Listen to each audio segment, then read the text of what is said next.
ጓደኛዬ መጀመሪያ ስትሰራባቸው የነበሩት አሰሪዎቿ ዘካተል ፊጥር ይልኩላታል፣ እሷም ትቀበላለች። አሁንም እንላክልሽ ያሏት ነው፣ መቀበል ይበቃላታልን? ጀዛኩሙላህ ኸይረን የሚል ጥያቄ። ልጄ የሚሰራው በአልጋ አንጣፊነት ቤርጎ ቤት ነው። እዚህ ላይ የተለያዩ ወንጀሎች ሊፈጸሙ ይችላል። ሺሻም የሚያጨሱ ሰዎች ይመጣሉ፣ አካባቢውን ያጸዳል። ይህ ስራ ለእሱ ሐራም ይሆንበታል።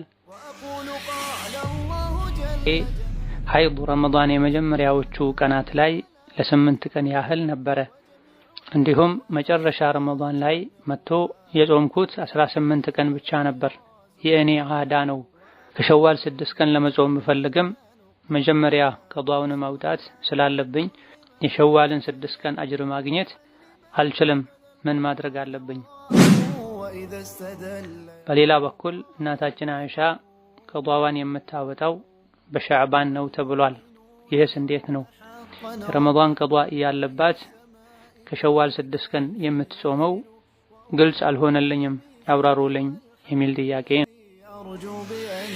መውለድና በማጥባት ምክንያት የሁለት ረመዳኖች ቀዷ ነበረብኝ። ነገር ግን ቀዷ ያወጣሁት ሌላ ረመዳን መጥቶ ካለፈ በኋላ ነው። ለእያንዳንዱም ቀን ከፋራ አውጥቻለሁ። ነገር ግን ከፋራው የሚታሰበው ግልጽ አልሆነልኝም።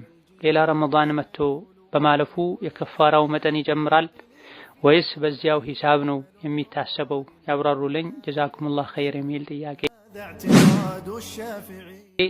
ሐይድ በመጣ በ11ኛው ቀን ተመልሶ መጣ። እየጾምኩ ነበረ። ምን ማድረግ አለብኝ? ማፍጠር ወይስ ጾሙን መቀጠል? ያብራሩልን የሚል ጥያቄ።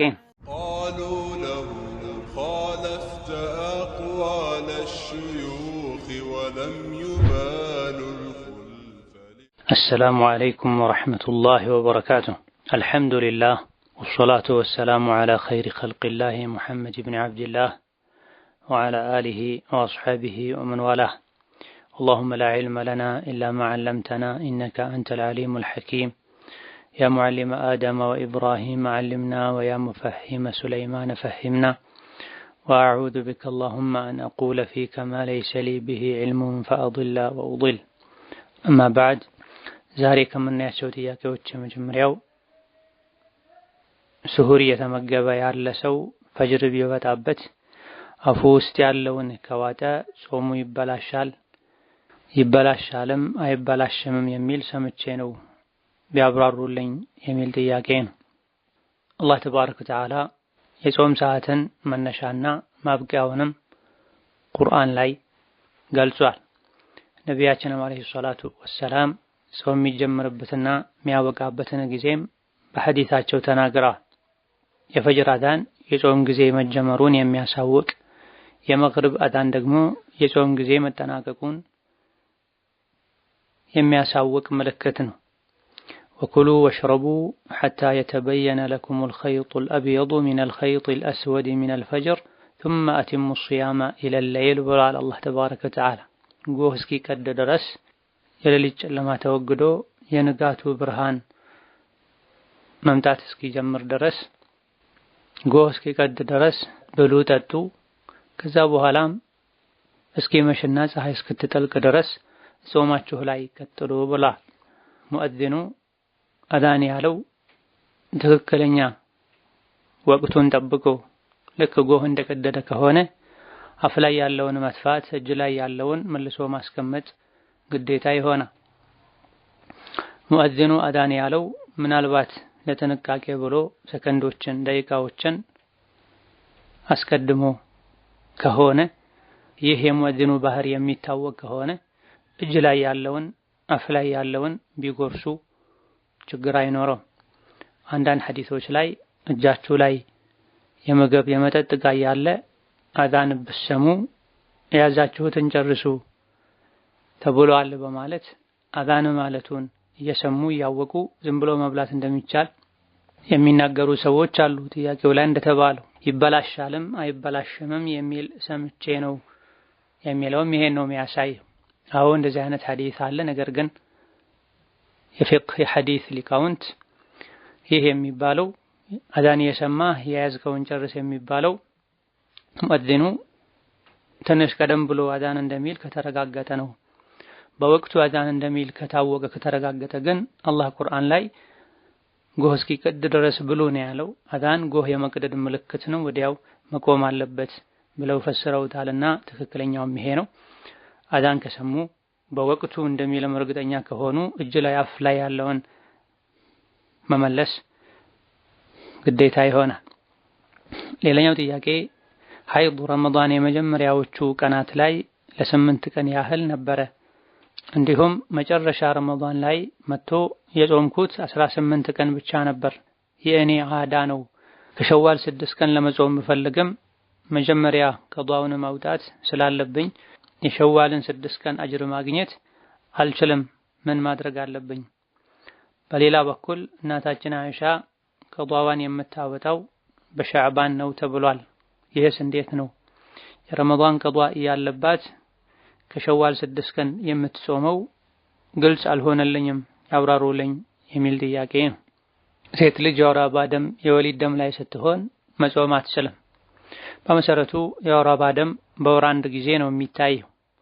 አንዳንዴ በወር 2 ጊዜ ሊታይ ይችላልና ሴት ልጅ በረመዳን ወር በወሩ 2 ጊዜ የወር አበባ ደም ካየች የወር አበባ ደም መሆኑ በትክክል ከተረጋገጠ ጾም ማቆም ግዴታ ይሆንባታል።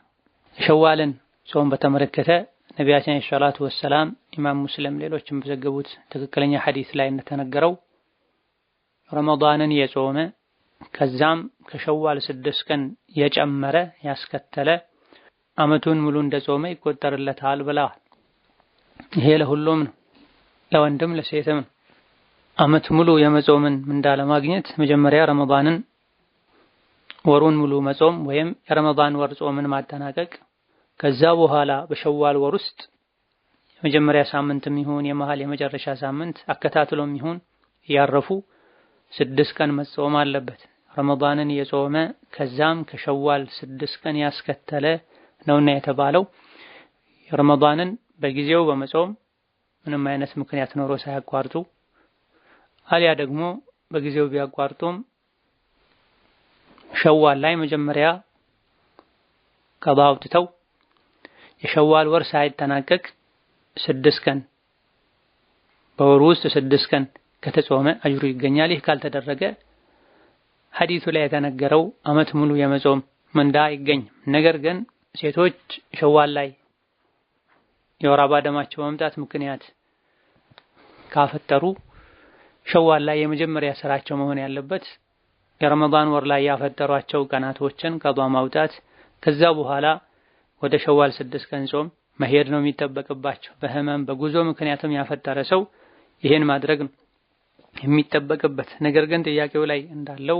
በወር 2 ጊዜ የወር አበባ ደም አይታ የሐይድ ጊዜዋ ረዝሞ በሸዋል ወር ውስጥ ቀዷውንም 6ቱንም ቀን መጾም ያልቻለች ሴት ፈተቁላህ መስተጣዕቱም ነው የተባለው። ኢነመል አዕማሉ ቢንኒያት ነው የተባለው። የቻላችሁትን ያክል አላህን ፍሩ። ኸይርን የነየተ መልካምን ነገር ለማድረግ ያሰበ የወሰነ ባያደርገውም አላህ ተባረከ ወተዓላ ሐሰና ይጽፍለታል ተብሏልና የቻሉ ሐዲሱ ላይ የተነገረውን ሁሉ ያደረጉ ሐዲሱ ላይ የተነገረውን አይነት አጅር ያገኛሉ።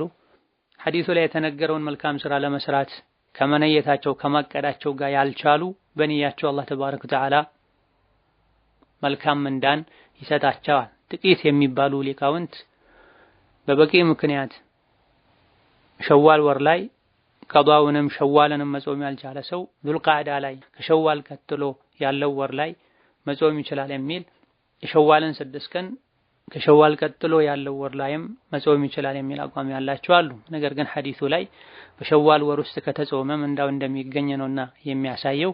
ለመጾም ከመዘጋጀት ከመወሰን ጋር ዑድር ከሆነ እንዳይጾሙ ያደረገው በአላህ ትሩፋት የሚገኝ ምንዳ ይኖራል። እናታችን አይሻ ረዲየላሁ ዐንሃ የጾም ቀዷቸውን እስከ ሻዕባን ያቆዩ ነበር የሚለውን በተመለከተ ይሄ በትክክለኛ ሐዲስ የተነገረ ነው። ነቢይን አለይሂ ሰላቱ ወሰላም ለመኻደም ከሳቸው ቅርብ ለመሆን በማለት የረመዳን ቀዷቸውን እስከ ዓመቱ መጨረሻ አካባቢ እስከ ሻዕባን ድረስ ያቆዩ እንደነበረ ተነግሯል። ነብዩ ሰለላሁ ዐለይሂ ወሰለም ሻዕባን ወር ላይ ጾም ያበዙ እንደነበር የተነገረው በሻዕባን ወር ሚስቶቻቸው ቀዷ ያወጡ ስለነበረ እነሱን ለማበረታታት፣ ሌላ ጊዜ ለሳቸው ሲሉ ቀዷቸውን ያዘገዩ ስለነበረ ሻዕባን ላይ ጾመው ሻዕባን ላይ ነብዩ ሰለላሁ ዐለይሂ ወሰለም ራሳቸውን በመጾም ባለቤቶቻቸው ነፃ ሆነው ቀዷቸውን እንዲጾሙ ነው ተብሏል። ሚስት ባሏን ለመኻደም ብላ ሱና የሆኑ ነገሮችን ብትተው በሱናው የምታገኘውን አጅር ባሏን በመኻደም ባሏን በማስደሰት ከባሏ ቅርብ በመሆን ታገኘዋለች። እናታችን አይሻም ረዲየላሁ ዐንሃ ይሄን ያደረጉት ፊቅህ የዲን ግንዛቤ ስለነበራቸው ነው። ለባል ጥሩ መሆን፣ ሁሌም ከባል ቅርብ መሆን፣ ሱና ተጨማሪ የዒባዳዎችን ከመስራት የተሻለ አጅርን ያስገኛል ብለው ስለሚያምኑ ነው እናታችን አይሻ ይሄን ያደረጉት ተብሏል። ይህ በእንዲህ እንዳለ እስከ ሻዕባን ድረስ የረመዳን ቀዷቸውን ለማውጣታቸው መሃል ላይ የሚጾሙ እንደ አረፋ እንደ አሹራ ያሉ ጾሞችን አይጾሙም ማለት አይደለም። ምክንያቱም አይሻ ረዲየላሁ ዐንሃ አመቱ ውስጥ ጾም በጣም ያበዙ እንደነበረ ተነግሯል። የረመዳን ቀዷን እስከ ሻዕባን ያዘግዩ የነበረውም ነብዩ በህይወት እስካሉ ድረስ ብቻ ነበረ። አይሻ ረዲየላሁ ዐንሃ የረመዳን ጾም ቀዷን እስከ ሻዕባን ማዘግየታቸው ፈርዱን ጾም ቀዷ ሳያወጡ ሸዋልን መጾም እንደሚቻል የሚያሳይ ነው። ምክንያቱም አይሻ ሱና ጾም ያበዙ እንደነበረ ተነግሯል። ነብዩ ሰለላሁ ዐለይሂ ወሰለም ረመዳንን ጾሙ ከሸዋል 6 ቀን የጾመ አመት ሙሉ እንደ ጾመ ይቆጠርለታል በማለት የተነገረው ምንዳ አይሻ አያሳልፉም። ሌላ ጊዜ የተለያዩ ሱናዎችን ይጾሙ ስለነበረ ይህንንም ጾመው ፈርዱን ቀዷ ነበረ ወደ ኋላ የሚያዘገዩት። ስለዚህ ቀዷ ያለበት ሰው የግድ ሸዋል ወር ውስጥ ቀዷውን ጨርሶ ሸዋል 6 ቀን ወደ መጾም መሄድ አለበት አይባልም። የረመዳን ቀዷ ጊዜው ሰፊ ነው። ሸዋል ደግሞ በወሩ ውስጥ ነው 6ቱ ቀን መጾም ያለበት። የአይሻ የረመዳንን ቀዷ እስከ ሻዕባን ማዘግየታቸውም ይሄን ነው የሚያሳየው የሚል አቋም ያላቸው ሊቃውንት አሉ። ዑሙመን ይሄ የተለያዩ አስተያየቶች ኺላፍ ያለበት የፊቅህ ነጥብ ነው። በላጩ ተመራጩ ቀዷ ያለበት ሰው በሸዋል ወር ውስጥ ቀዷውን አውጥቶ በዛው በሸዋል ወር ውስጥ 6ቱን ቀን መጾም። ይሄን ማድረግ እንዳይችል የሚያደርገው በዛ ያለ የቀዷ ቀን ያለበት ሰው በሱና ወደ አላህ ከመቃረብ ይልቅ ግዴታ የሆኑ ነገሮችን በመስራት ወደ አላህ መቃረብ ይበልጣልና ወዲያው ቀዷውን አውጥቶ ሸዋልን የሚጾምበት ጊዜ ከሌለው በተቀረው ጊዜ የቻለውን ያክል ሸዋል ሱና ጾሞ ሸዋል ካለቀ ቀሪውን መተው ከአላህ ሙሉ አጅር ምንዳ መጠበቅ ይቻላል። ሌላኛው ጥያቄ በመውለድና በማጥባት ምክንያት የሁለት ረመዳኖች ቀዷ ነበረብኝ። ነገር ግን ቀዷ ያወጣሁት ሌላ ረመዳን መጥቶ ካለፈ በኋላ ነው። ለእያንዳንዱም ቀን ከፋራ አውጥቻለሁ። ነገር ግን ከፋራው የሚታሰበው ግልጽ አልሆነልኝም። ሌላ ረመዳን መጥቶ በማለፉ የከፋራው መጠን ይጨምራል ወይስ በዚያው ሂሳብ ነው የሚታሰበው? ያብራሩልኝ ጀዛኩሙላህ ኸይር የሚል ጥያቄ። በበቂ ዑዝር ምክንያት ረመዳን ወር ላይ ያልጾመ ሰው ዑዝሩ እንደተቀረፈ መጾም እንደቻለ ወዲያው ቀዷ ማውጣት ይጠበቅበታል። ምንም እንኳ ቀጣዩ ረመዳን እስካልገባ ድረስ ተረጋግቶ በሰፊው ጊዜ ውስጥ ቀዷ ማውጣት ይቻላል ቢባልም በላጭና ተመራጩ ግን ፈጥኖ ቀዷ ማውጣት ነው። ነገ የሚመጣው የሚሆነው አይታወቅምና በአመቱ ቀዷውን ሳያወጣ ሌላ ረመዳን የገባበት ሰው በግዴለሽነት ከሆነ በቸልተኝነት ከሆነ ይሄ የሆነው ወንጀለኛ ይሆናል። ከሱ የሚጠበቀው በጊዜው ያለውን ረመዳን ጾሞ ይህ ረመዳን ሲያልቅ ያለፈውን አመት ቀዷ ማውጣት ነው። ከዚህ በተጨማሪ ከፋራ ግዴታ ይሆናል አይሆንም በፊቅህ ሊቃውንት መካከል ኺላፍ ያለበት ጉዳይ ነው። በርካታ የፊቅህ ሊቃውንት ረመዳንን በአመቱ ውስጥ ቀዷ ሳያወጣ ቀጣይ አመት ረመዳን የገባበት ሰው ወንጀለኛ ነው። ከጾሙ በተጨማሪ ለእያንዳንዱ ቀን አንዳንድ ምስኪን ማብላት አለበት ብላ።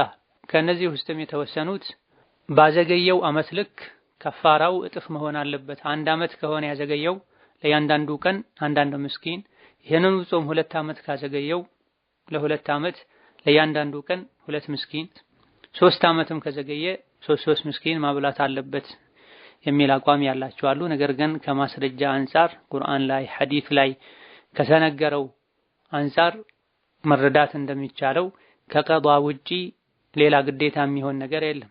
የሰዎች ገንዘብ ንብረት የተከበረ ነው። ገንዘባቸውን ንብረታቸውን አውጡ በግዴታነት ለማለት ግልጽ አስገዳጅ ማስረጃ መኖር አለበት። ቁርአንና ሐዲስ ላይ ረመዳንን በጊዜው ያልጾመ ቀዷ የዘገየበት ሰው ከጾም በተጨማሪ ያብላ የሚል መመሪያ በግልጽ አልተቀመጠም። ቁርአን ላይ ያለው ፈዒደቱም ሚን አያሚን ኡኸር መንገደኛ በሽተኛ ሆኖ ረመዳንን በጊዜው መጾም ያልቻለ ሰው በሌላ ጊዜ ቆጥሮ ቀዷ ያውጣ ብቻ ነው የሚለው። ማዘግየቱ ወንጀል ነው፣ ጥፋት ነው። ያለ በቂ ምክንያት ቀጣይ ዓመት ረመዳን እስኪገባ ድረስ ማዘግየቱ ስህተት ነው፣ ወንጀል ነው። ለዚህ ተውበት ማድረግ ቀኖቹን 1 ዓመት 2 3 ዓመት ያስቆጠሩ ይሆኑ ቆጥሮ ቀዷ ማውጣት ብቻ ነው የሚጠበቀው።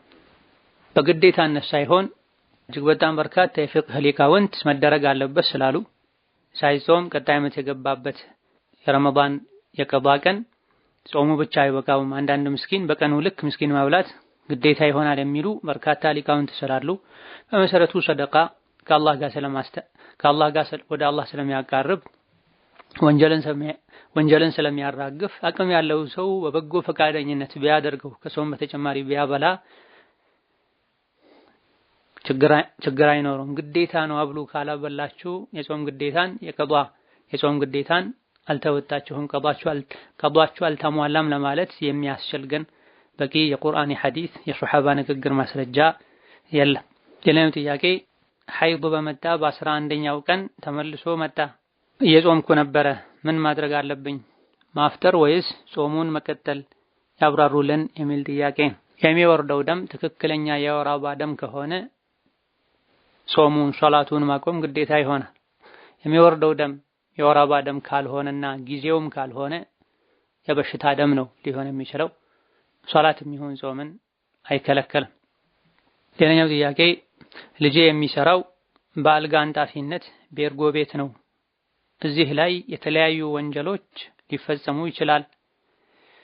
ሺሻም የሚያጨሱ ሰዎች ይመጣሉ፣ አካባቢውን ያጸዳል። ይህ ስራ ለእሱ ሐራም ይሆንበታል። አላህ ተባረከ ወተዓላ በተከበረው ቃሉ ወተዓወኑ ዐለል ቢሪ ወተቅዋ ወላ ተዓወኑ ዐለል ኢስሚ ወልዑድዋን ወተቁላህ ኢነላህ ሸዲዱል ዒቃብ ብሏል።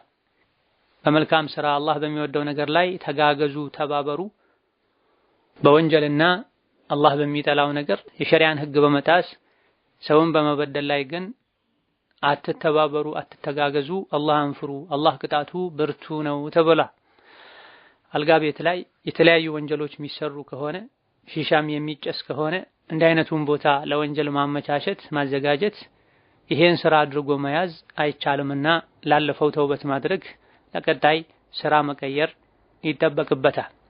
ሌላኛው ጥያቄ እጄ ላይ 350 ብር አለ በዱባይ የሚያስፈልገኝ ነገር እንድገዛ ብዬ ነው በእጅ ያዝኩት፣ አብሬ መደመር ይጠበቅብኛል የሚል ጥያቄ። ለዘካ ከሆነ ይህ ብር አመት ሙሉ ከተቀመጠ ሌላ ዘካ ከወጀበበት ብር ተነስቶ ተቀንሶ ከሆነ እጅ ላይ የተቀመጠው አዎ ዘካ ይወጅብበታል። ይህ ብር አመት ካልሞላውና ከሌላ ከተቀመጠ አመት ከሞላው ብር የተወሰደ ካልሆነ ይሄን ብር ከሌላ ከዘካ ገንዘብ ጋር አብሮ ማሰብ መደመር ግዴታ ይሆን። ሌላኛው ጥያቄ ለቤት መግዣ ተብሎ የተቀመጠ ቤት ነበረ፣ አምና ዘካ ወጥቶለት ነበር። አሁን ቤቱን ለመግዛት መጀመሪያ ዘካው መውጣት አለበት ወይስ እንዴት ነው? የተቀመጠ ቤት ነበረ ነው ጥያቄው የሚለው። የተቀመጠ ገንዘብ ነበረ ለማለት ከሆነ ገንዘብ ባለቤት ካለው አመት ከሞላው ዘካ ማውጣት ግዴታ የሚሆንበት መጠን ከደረሰ ገንዘቡ የተቀመጠበት ምክንያትና ዓላማ ቤት ለመግዛትም ይሁን ትዳር ሊይዙበትም ይሁን ለምንም ይሁን ገንዘቡ አባት ካለው ዘካ ከወጀበበት ማውጣቱ ግዴታ። አምና ዘካ ወጥቶበታል፣ አሁን ቤቱን ለመግዛት መጀመሪያ ዘካ መውጣት አለበት ወይ? አዎ፣ አንዴ ከወጣበት ድጋሚ አይወጣበትም የሚባል ነገር የለም። ገንዘብ ዘካ እንዲጨርሰው ዝም ብሎ መቀመጥ የለበትም፣ ሊንቀሳቀስ ይገባል። ገንዘቡ መጠኑ ዘካ ማውጣት ግዴታ ከሚሆንበት መጠን እስካላነሰ ድረስ በየዓመቱ ይወጣበታል። አምና አውጥቼበታለሁ ተብሎ አይተውም። ቤት ልገዛበት ትዳር ሊይዝበት ነው ያስቀመጥኩትም አይባል። ገንዘቡ የራሳችን እስከሆነ ዓመት እስከሞላው መጠኑ ዘካ ማውጣት ግዴታ ከሚሆንበት በታች እስካልሆነ ድረስ በየጊዜው ዘካ ማውጣት ግዴታ ነው። ሌላኛው ጥያቄ የወርቅ ዘካ የሚሰጠው ለጌጥ ተብሎ ለተገዛውም ነው የሚል ጥያቄ። ይሄ በፊቅህ ሊቃውንት መካከል ሰፊ ኺላፍ ያለበት ነጥብ።